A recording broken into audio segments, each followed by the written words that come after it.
Welcome back to Still on the Air, everybody. My name is David Pierce Anderson. Guess who that is? If you don't know by now, that's your problem. It's Jackson Touchberry.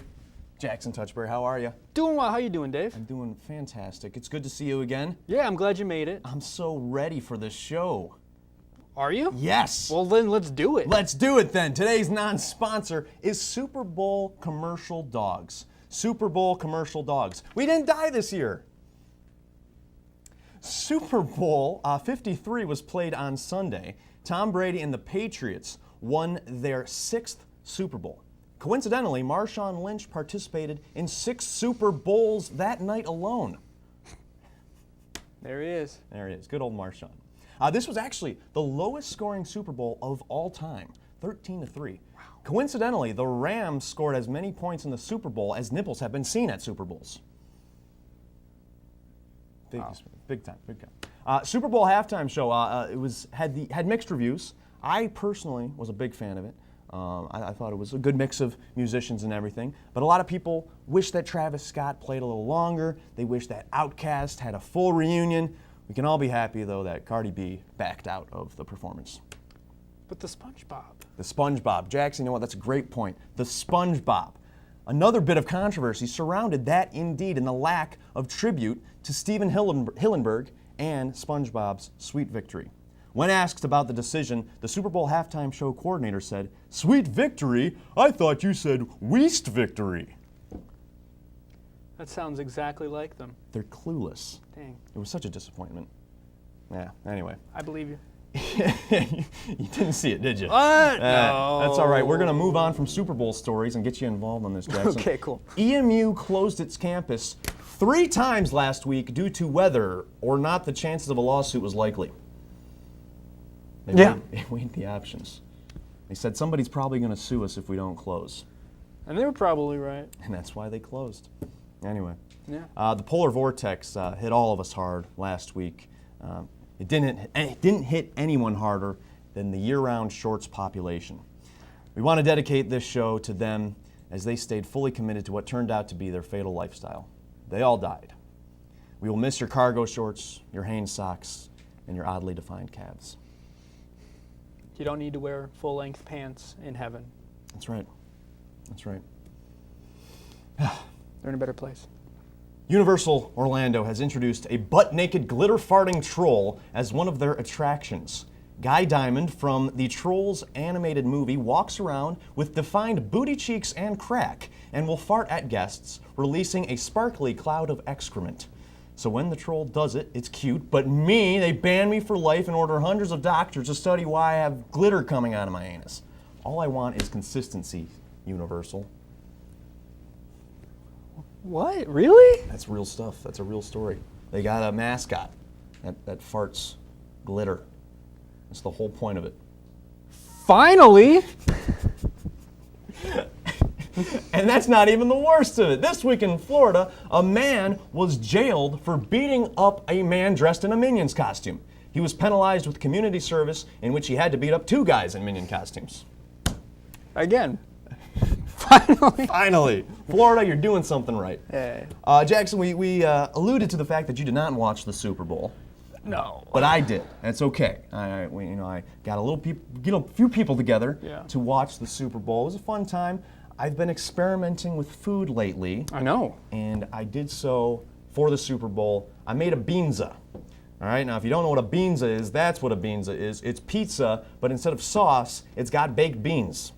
Talk about food porn, Dave. Oh my gosh, it is so good. It was fantastic. We might have another picture. I mean, it's just another angle of it. But beanza, it's genius. Next big thing. Wow. Next big thing. Look at that. Closer up. You can see each individual bean. I put baked beans, bacon, a little bit of dairy-free mozzarella, and beef. Just beef. Just beef. I should have cooked the beef, but beanzo. It sounds like one long fart into the night. A very glittery, sparkly fart. You know, I think you figured out the mystery, Dave. There we go. Would you try a beanza? Sure. Yeah. It looked fine. It was fantastic. What's the problem with bread and beans? I'm asking. I don't know if I have that answer. because there isn't a problem with bread and beans, and that's all a beans is. So I do have to jump in and say that I did contribute a little bit to this idea. That's right. Well, you care to share some more on that? I said, what if I contributed the name? That's right. And then also, what if you swapped tomato sauce with beans? Yeah. So and I do thank you. I think we should go national with this. I think we're onto something, yeah. And I'm willing to split it 60-40. Start your gluten-free, dairy-free pizza company. That's the one problem that I think deterred most people from trying it, was the fact that it was a gluten-free crust and a dairy-free cheese. Yeah, that turned people off more than the fact that I baked beans, baked beans onto a pizza crust. Yeah. I plan on experimenting with more. I want to try a mozzarella stick with beans in it and no cheese, and just fry beans. Wait, in a mozzarella, like wrap beans up in a breaded casing. Okay. Fry it up, and then that be that. So not like string cheese without the cheese, but like, I got you. Right. Yeah, you order an appetizer kind of thing, right? Right. Yeah. I don't know. What would you dip it in? Baked beans, obviously. What else would you dip it in? Anything else? I don't know. Well, I'm excited that we finally got beans still on the air. You've been really pushing for them. Yep, and it only took me producing this massacre of a talk show that I like to call a future plan for employment. Don't be so hard on us. It's a good time. It's a good time. And we're going to have a good show today. Yeah. Yeah, a guest that we have been wanting to have for a while, Jacqulin Stauder, will be on. Ooh. Part of the theater group here on campus, and they do a lot of great things. They got a show coming up, and we'll get to talk to her after the break. So don't go anywhere. Still on the air when we come back.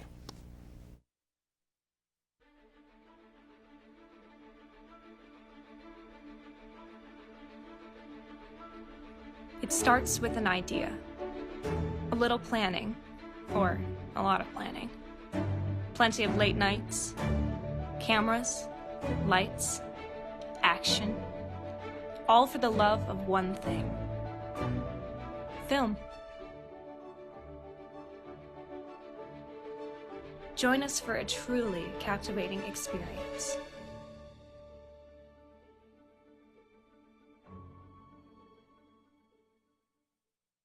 So I tried logging into my .emish account and it wouldn't let me in. So I went down to the help desk and they said I had already changed my password. No I didn't. Shortly after that, my apartment was broken into. Yeah, if you put 2 and 2 together, you know where they go. My address. They got my password, got onto my .emish account, and stole my class schedule and my home address. They knew when I wasn't going to be home. I should have known that a password of ABCD1234 isn't too hard to guess. Now, I'm more careful about choosing a password. I take a word that's 8 to 10 letters long that isn't too personal to me, and I change some characters around. For example, the word college, C-O-L-L-E-G-E. I can change the L's to 7s and the E's to question marks. Don't use college, okay? You have passwords for a reason. Take the time to make one that is unique and easy for you to remember, yet hard for someone else to figure out. My name is Daniel, and I'm trying to be safe. Welcome back to Still on the Air. I know people have called me a liar in the past, but I'm not. Jacqulin Stauder's here. Jackie, thanks for coming by. Thanks for having me. Yes, no, it's exciting. We were talking about theater coming up. We're all big EMU theater fans, and you guys put on great productions. Sweat's coming up. So we'll talk about that in a second, but we want to talk about what your role is in EMU Theater, the Scenic Designer, right? Well, for this production. For this production. So what does that mean? It means that the director told me a concept, and I had to bring it to life through the scenery on the stage, and I had to come up with a model and give it to the technical director so that the crew could build it and just bring it to life. So you're given just an idea, and then you make it a reality. Yes. How difficult is that? Where does that come from? It is really hard, but I've also taken like scenic design classes here at Eastern, but I think it takes a certain kind of creativity to be able to see that, because it's kind of a mixture of art and architecture. A little bit. You have to have an understanding of how things are going to be built and what's possible to make lives easier for people in the scene shop. Is that something you've always been interested in is designing what the show looks like? No, not what I've always been interested So in. what drew you to doing that? When I was graduating high school, I had no idea what I wanted to do, and I was like, I'm kind of okay at theater and I like it, so I'm gonna do that. And then I came here and actually figured out what that really means, and the more shows I've done, the more crews I've worked on, the more I got interested in scenery, and I figured out that I was actually kind of okay at it. So what you came in and you say, this one you're at least the scenic designer for. What did you do before this show, and what was some of your roles? Well, I started as a construction crew member. That was the very first thing I did on Little Shop of Horrors my freshman year. Nice. That was a good one. I remember that one. Yeah. That was well done. Yeah, I mean, so your job in that one was doing what your job is now, telling what you used to do? Yeah, so for that show, there's like 4 layers before I get to where I'm at. It starts as construction crew where they help build the show up until Tech Week, and then they're done. They don't have to be at any of the shows, they're not run crew or anything. And then after that, there's set crew member, and I was on that. And they do 10 hours a week in the scene shop before Tech Week, then do Tech Week and shows. And then after you've done a set crew twice, you can be a crew head. So then I've been set crew head like twice. And then you're doing all that, but you're also in charge of making sure your crew actually does their work. And then you do assistant design work, where you assist a scenic designer on it, and you do all of that and go to production meetings and help assist, and then you finally get to be the designer yourself.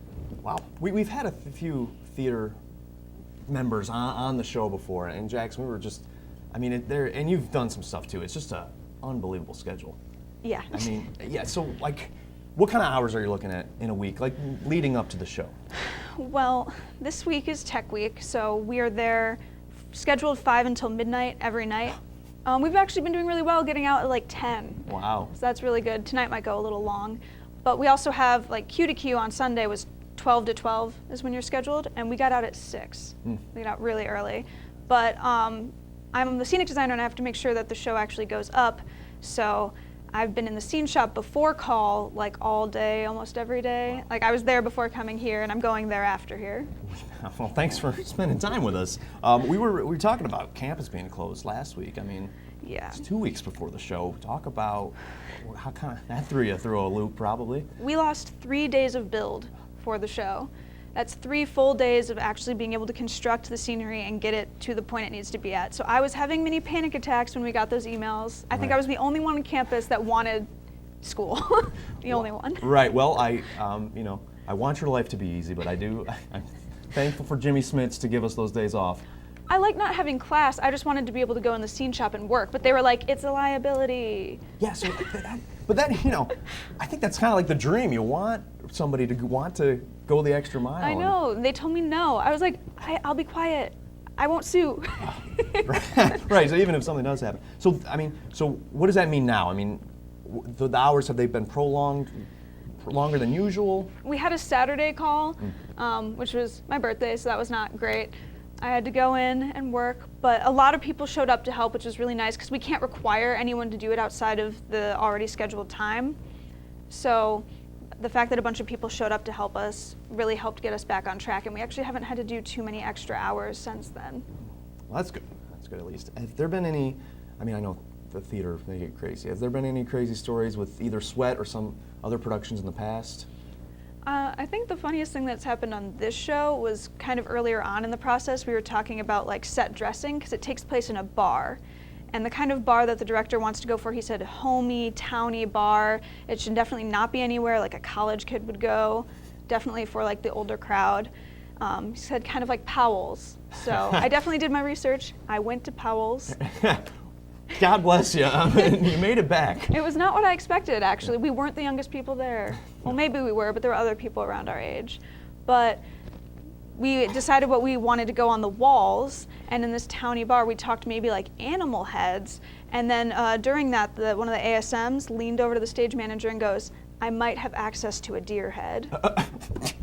And that was like the explanation. There was no context to this. So we were all like, what? at that point, there's no questions asked. It turns out her dad does taxidermy. Okay. So we are actually using a doe head and a fish from her dad. Well, real good stuff. So that's the real reason to come see the show, yeah, right. for the animal heads. For the animals, yeah. You mentioned it's a bar. Is there drinks, open tap? We actually do have a tap on the Really? bar. Non-alcoholic. Oh. It's basically watery tea that is carbonated. So that's pretty much Powell's on the nose. Well, that's good stuff. So talk a little bit about Sweat and what that show is going to be, and who should come see Sweat besides everybody. Well, everybody but not children. It's really heavy. It's not a show for children. But I think it does have a little something for everyone. It has a lot of funny moments, but it also is very serious. For the more emotional person, you might find yourself tearing up at certain points. I know I do. I want it to break me. I've been needing a good cry lately, so I want to be Sweat. I want to cry Sweat. I think it really just has the shock value, and the way I designed the set was so it's like up close and personal to the audience. At the closest point, it's like 3.5 feet away from the first row, so you really feel like you're in the bar with them experiencing this. And I can't give too much away, but be weary of sitting in the first row. It's kind of the splash zone. I'm excited. Yeah, maybe I'll get some sweat, splashed on it. Interesting. Now that I think about it, I'll set 4 rows back. I'm really excited to see it. It's either going to be, it's next 2 weekends, correct? Yes, it opens this Friday. This Friday. And then next Thursday, Friday, Saturday, Sunday too. And one show every day? Yes. How can people get tickets? You can go either call the box office, EMU box office. Sometimes if you call the one at the Convocation Center, they don't actually know what's happening, so it's best to call the one in Quirk. The Quirk one, okay. Yeah, or you can go online. Okay. I forget the website. That's all right. EMU Theater, that'll probably get you there. You've probably done we were actually talking not too long ago about how many productions you've done. You had that number, right? Yes. Yeah. By the time I graduate, if I count some of them as only half productions based on how much work I did, I'm at 25. Oh my gosh. What is that?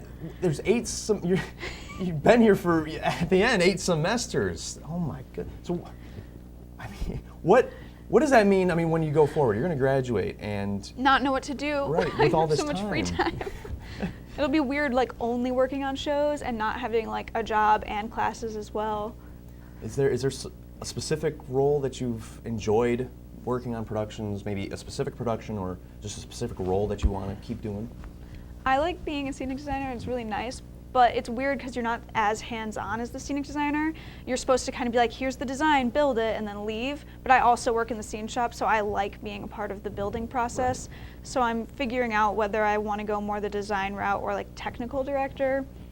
Still got a lot of things to think about, but I have time. Yeah, we got 2 months. Yeah, there's a lot of time. There's a lot of time. Anything can happen. We should have got in contact with you about the set, Jackson. We're scraping together some boards together, making a makeshift wall. This paneling is actually used on my set. Yeah, the same paneling. Wow. So. Well, that's exciting. We get a little sneak preview of what you might see with Sweat. Well, that's great. I'm looking forward to seeing it. I encourage everyone to go check out Sweat. When we come back, we're going to play a little game in the theme of theater and scenes. So thank you for coming by, Jackie. Yeah. We'll see you in a second. Hello, everybody, and welcome to another Inside the Actors Studio video with EMU Theater. Today I have... If somebody came up to you and asked you to explain Sweat in 2 sentences or less, what would you say? It is about union workers in Reading, Pennsylvania. Looking at that specific place, it's very universal. I would say it's a play about what it means to be human within the modern American working class. What has been the most fun or rewarding part of this entire rehearsal process? Not being afraid to experiment, whether I'm wrong or right, that's okay. Yeah, I would definitely agree that we're allowed to play and take risks. Not only are we supported by Peruse, our director, but also our ensemble. So you guys are incredible actors, but theater takes more than just acting. So what technical element are you the most excited to get to work with? I'm excited about the sound in the script. It's written all these news alerts, and our person who's doing audio, it's really cool because she's thinking about having a voice, saying these things as oh, somebody's listening to the radio or tuning in to the news. So I think that's really cool. I'm really excited for the sets, really feeling like I'm in a bar. What is something that you want people to get out of seeing this show? For me, I think it's just, it emphasizes not to be ignorant to the struggles and problems with race and gender and working class. Exactly. Some people are so far removed because they kind of feel like, oh, it's not happening in my city or in my state, so why should I care about it? I'm from Detroit and union work and, Chrysler, GM, and, the big three, and it's like, this is real. What have you learned, or what are you going to take away from working on this production? Not blaming each other, not finding reasons to hate. It's just finding a common humanity to connect. You can come see Sweat opening February 8th right here at EMU Theater. Goodbye. Follow on TV. Welcome back to Still on the Air. My name is David Pierce Anderson. That was promoting Sweat also, because that's what we're doing on this show today. Thank you for coming by. Once again, Jacqulin Stauder's here with us. We're going to play a little game now in the spirit of theater and in the spirit of sets and scenes and all that fun stuff. We found some abstract sets. Is that right? Yeah, some different looking ones. And what we're going to do is, what could these be for? What might be a good play to go along with this? Jackson, you want to add anything else on what we're going to be doing with that? Nope. Did I nail it? I think so. All right. Well, we're going to get right started then with our first abstract set. We'll pull that up. Oh, Ooh. Wow. that's really interesting. Yeah, and Jack, if you have what you see out of this and how difficult that might be. That would be very hard to build. It's a raked stage on both sides. Wow. So what might that be for? Used for? Were those like chalkboards? Did it look like a classroom to you, or was that just like a house setting? Let's pull it up again and get a better look Yeah, at we it. might want to look at it a lot. Yeah, right. Yeah. We'll forget our faces. No, I think it's those a are door. doors. Yeah, it's a door. And it looks like maybe two separate rooms. Like an older house, and it's just There's a lot of clutter. destruction. Definitely divided. Yeah, like a house falling apart. Oh. A broken home. Yeah, it could definitely be. broken home. Internally. Yeah. So like maybe the mama and the dad. Yeah, there's a lot of Yeah. clutter outside. Yeah. That's very interesting. fallout. I like that. It's a cool set. That's a That cool- is So what? I better than mean, mine. you had terminology on that. What did you call? A raked stage. It's where it goes like up at an angle. All stages actually used to be that way, which is why we have downstage and upstage, because it actually used to be downstage more towards the audience and upstage further back. Wow. And so why did that? I don't know if you know the history of it, but was it just too difficult to work with? I think it was so that you could see better people that were behind, because the Greek chorus would come out in the back and elaborate on what was happening, and then they'd leave. So they were just there in the background. That's pretty cool. That was cool. Let's see if we got another one ready to go. I think take a look at this. Another abstract set. They really love raked stages with these abstract Yeah. sets. A lot of levels. I can't tell what the background Levels are always is. good. Dog tags. Those are probably, they do look like dog Oh. tags. It's probably They- something military. They're those in guns. camo. Yeah. Yeah. It's Sounds painted to in look the like back. camouflage. Oh, the bottom is, yeah. That's Yeah, really, this is definitely military. I didn't Brutal. see it. That's how good of a paint job it was. A brutal war for sure. So, A lot of lost lives. yeah, maybe with the some have the upper ground with the raked Oh. set. I see. Oh, He's got Terminology. now look at me now. Don't stop me now. I don't know if we'll pull that one up one more time. I like the dog tag design we had in the Yeah. background. Those are probably used as projection surfaces too. Ooh, a that's lot really of cool. times. And what do you think that material is? Is it Fabric. fabric? Really? Honestly, it's Yeah. probably painted fabric because it's easy to hang. Wow, That makes sense. that's pretty cool. Very cool. Yeah. We'll move into our next one. We got that ready to go too. Oh, I like this. That is really cool. It's like they're making a tree out of broken pieces of wood, and it looks like windows. Right. And I think I see a coat rack. Yeah. Looks like, and a dresser. You think that might be? I don't know. I started with climate change, making trees out of broken trees. Okay. Mm. Yeah. I don't know. I've had a lot of coffee today, so I'm throwing darts. But I'll pull that one up again. Yeah. So first thought that upper right kind of horned looking thing. that kind of looked medieval-ish, but I think that might have just been creative shards. You see what I'm saying? Yeah. Like that upper right, I'm making hand signals, but that's fine. That's a cool one. That one's really abstract. I think Yeah, it I could be for don't know what show it would be used for. something where there's a calamity or high tension. I don't. The story of Jim Morrison, because he was the lead singer of The Doors. Ha! There it is. There we go. Nailed it. Figured that one out, starring Val Kilmer. All right, let's get into another one. Ooh. Well, this is I love just, silhouette. yeah, Sorry. it's a pretty one. Got the What do you- so we get chairs a lot of chairs. and trees and the house silhouette. It's like a town because there's a house on either side. Oh yeah. The moon. The trees come together that they could Any also look kind of like a castle, Yeah. Trees. What do you think that? What do you think that one's for? like a play. Yeah, because it looks normal enough. I think it could be Shakespeare. Yeah. Shakespeare. Sure. That's second H. No one knows about that one. We'll pull that one up again because we're talking Shakespeare. And I definitely think it could be Shakespeare. There's always interesting looking trees in Shakespeare sets. Is Always. that a rule? I don't know, but everyone I've seen. An unspoken rule. did he do theater in the round? If not, that one would be because it's rounded. That's what it means. I don't know. I just raked set. Raked. Raked? Raked. Raked set. See? Yeah, that's all. That's the terminology. And downstage and upstage. Yeah. You got it. Oh The man. history behind it. Give me a thumbs up. We got any more? Thumbs down if we don't. Oh, we do have another one. There we Oh, go. yeah. Ooh, that's great. Beyond Thunderdome. Yeah. Looks like it's really action packed. My guess was Pirates. My guess was rats, Yeah. not cats. Oh, so you see like a sewer? A sewer is what I'm seeing. I can Well, see that. I see pirates. Well, the, Rats. the That's what I climbing on see. stuff. It looks like there's. Well, because it looks like the foliage. stuff that's on the boats. Well, yeah. Oh, yeah. Like barnacles. I'm stuck or- on pirates. Yeah, sure. Well, You know better. Well, there's also a lot of shows.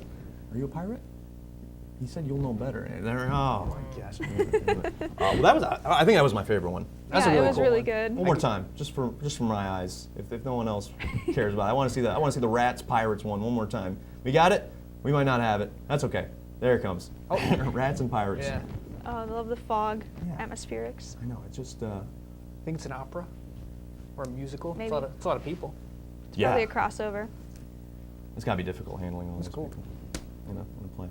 Well, that was fun. I mean, great to hear the expert opinion. Jackie Stauder, one more time, thank you so much for coming by. And thank you for stopping by and watching Still on the Air. When we come back, we'll say goodbye. We'll see you then. My favorite band just put out a new CD. I was super excited. I've been waiting forever for it to come out. But I was having a little cash flow problem. I asked some of my friends if they had the new CD yet, and they said I could get it for free if I found a pirated copy online. Without hesitation, I went on my computer and I found a website that had a free pirated copy, and I clicked download. It was that simple. After downloading it, I went to my computer and I opened my music player to listen to it, but my computer had slowed down to almost a stop. All I ended up with was a virus. Not my band's album. I guess when you pirate anything, you run the risk of an infection. Not to mention if you get caught, there could be legal issues. It really does pay to pay. My name is Emma, and I'm trying to be e-safe. Thank you for coming by on Still on the Air. Had a good episode today. We're in February. We're moving along. Jackie, thank you so much for coming by. It was a lot of fun talking to you. Make sure you go see Sweat. It's a great show, I'm sure. We've heard a lot of great things about it. EMU Theater does great things, so stop by, say hello, go to the Quirk box office, get your tickets. If you want to see any more episodes of E-Weekly or Still on the Air, go to ETV at EMU. You can find all of our stuff there. This is Jackson Touchberry, Jackie Stauder. I'm David Pierce Anderson. As always, it's been a pleasure.